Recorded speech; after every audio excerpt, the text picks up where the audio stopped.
नाज़िर जमियत उलमा इस्लाम सिंध जे general secretary अल्लामा राशिद महमूद सुमरे चयो आहे त इमरान ख़ान करोड़े नौकरियूं ऐं लखे घटि न ॾिना पर मुल्क खे अरबे डॉलरनि जो कर्ज़ी बणाए छॾियो आहे।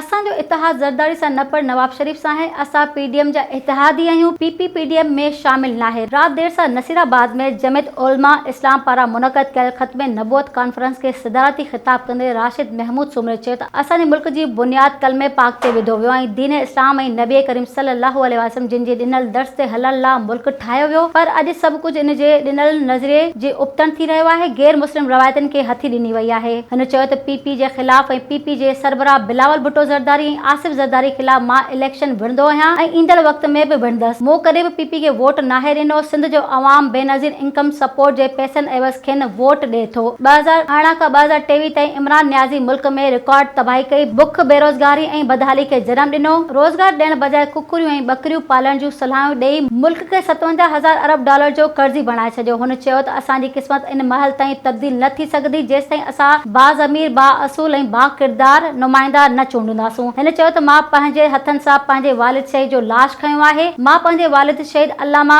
डॉक्टर ख़ालिद महमूद सुमरे जे छॾियल मिशन खे मंज़िल मक़सूद ते पहुचाइण लाइ मैदान अमल में आहियां। जलसे के इंजीनियर अब्दुल रज़ाक आबिद लाखो, मौलाना मोहम्मद उज़ैर गुल जागीरानी, मौलाना मोहम्मद सिद्दीक मंगणेजो, मोहम्मद उस्मान मुग़ैरी, मौलाना अब्दुल्ला अब्बासी, मौलाना मोहम्मद हसन बाज़री, माशूक अली फुलफोटो, आशिक अली कलोड़ो, अब्दुल गफ़्फ़ार तुन्यो, अब्दुल कादिर टगल ऐं ॿियनि पिणु ख़िताब कयो।